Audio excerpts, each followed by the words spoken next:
Welcome to DTS Attorneys. Today we'll be explaining the property transfer process to give buyers and sellers a better idea of what happens after they've signed the deed of sale and provided it to the estate agent attending to the transfer. Ria, do you mind just elaborating on what's the first thing DTS Attorneys does when it receives a signed deed of sale? Upon receipt of a deed of sale, we immediately produce the deed of sale to make sure that all the technical side of the deed has been complied with, it's been properly completed, the property has been described properly, it's been properly signed, and so on. And then we contact the parties, the buyer, the seller, and the estate agent, and at the same time, we request all outstanding documentation. It depends on the estate agent. Sometimes we receive all the relevant FICA documents to enable us to draft the documents, and sometimes we require outstanding documents from the buyer or seller or both of them. So we will immediately apply for those documentation, irrespective of the fact that the transaction might still not be perfecta, in the sense that it might still have an outstanding bond or a sale of a property. We however do not want delays later on. So that's why we ask for the outstanding documentation at the first opportunity. At what stage will DTS Attorneys then request cancellation figures for existing bonds or the restful rights clearance figures? We will immediately apply for rights clearance figures because as we sit here at present, we experience a bit of a delay at our local municipality. So we immediately apply for the figures even if we are still waiting for bond approval. And cancellation figures we will apply for the moment that we know that the transaction's suspensive conditions has been met. Okay, so these suspensive conditions have been fulfilled. What would be the next step for DTS Attorneys to do? At that point, you should be ready to draft the documents, and that's exactly what we will do. It entails drafting documents for the buyer as well as the seller to sign, and we will make appointments to those parties to come and sign the documents at our office as soon as possible. At what stage does the purchaser have to pay the costs due to DTS Attorneys or any deposits? Yes, deposits will depend on the deed of sale. The deed of sale might say within 5 days or 21 days or whatever. So we will always stick to what has been agreed to, and we will apply for that. The cost will mostly be payable in terms of most deeds of sales on demand.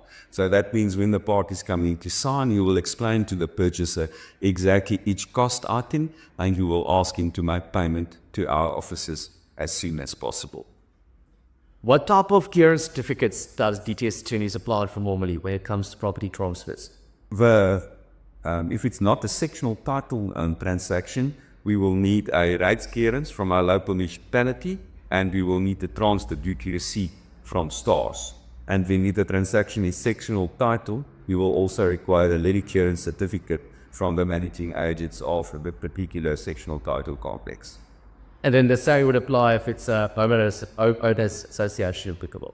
Yes, if there is homeowners, we will ask them for a clearance as well, and they will also ask us the described fee to issue such clearance. So DTS Attorneys has received the documents from the client, it's been signed, the required certificates have been received from the municipality or the sectional title scheme, and we also have our transfer duty. What then happens to these documents? Do we use an electronic process, or is it still a physical handing in of the documents? These documents are physically taken to the deeds office where it is lodged, which is also the legal term when the documents are actually handed in at the deeds office, and it's day one of the process, of the registration process. And then inside the deeds office, what happens to the documents? Do they sit on a counter and then go through certain phases, or do they just wait for them to process? And the documents literally go from level 1 examiner to level 2 examiner to level 3 examiner, where it's examined with different seniority, and it's ensured that there are literally no mistakes in the documents, be it spelling errors or be it technical errors pertaining to the format and layout of the particular deed of sale. And then once it's finished examined, what happens to the documents, and when can we expect registration? Well, once it went through the examination process, the attorney gets notified that the documentation is on track, which means that it is ready for registration. Once it is on track, the attorney has 4 days to hand the documents in for final registration. These days are often used by the banks to do a final credit check or to make sure that there is the finance side of a client is completely in order. So documents where its bonds will not necessarily be registered on day 1 after prep, but it might take 2 or 3 days for registration. And then once registered, how long do the sellers have to wait to receive payment of their purchase price? If it is a cash transaction, payment can occur on the day of registration.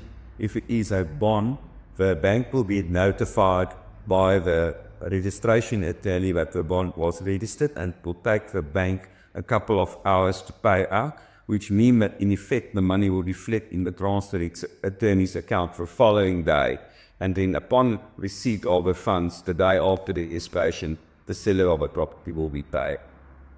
And then it must just be kept in mind that over weekends there are sometimes unfortunate delays with processing. Yes, the time delay is basically business days. So if a transaction has registered on a Friday, in practice it means that you will be paid on Monday. Okay. And then what's the overall timeline for registration from when this process is started till the date that the purchaser can move into their new house? From the day when the suspensive conditions has been met, and I like to qualify that because I cannot say how long suspensive conditions will take. We always tell clients that the process is about 4 to 6 weeks. That is, if none of the delays which we referred to occur with regard to Beats Office delays, SARS delays, mutual delays, or parties holding up the process unnecessarily. Right, thank you, Rian. And we hope this behind the scenes too has explained more of what happens once you sign your deed of sale. If you have any questions, feel free to contact DTS Attorneys.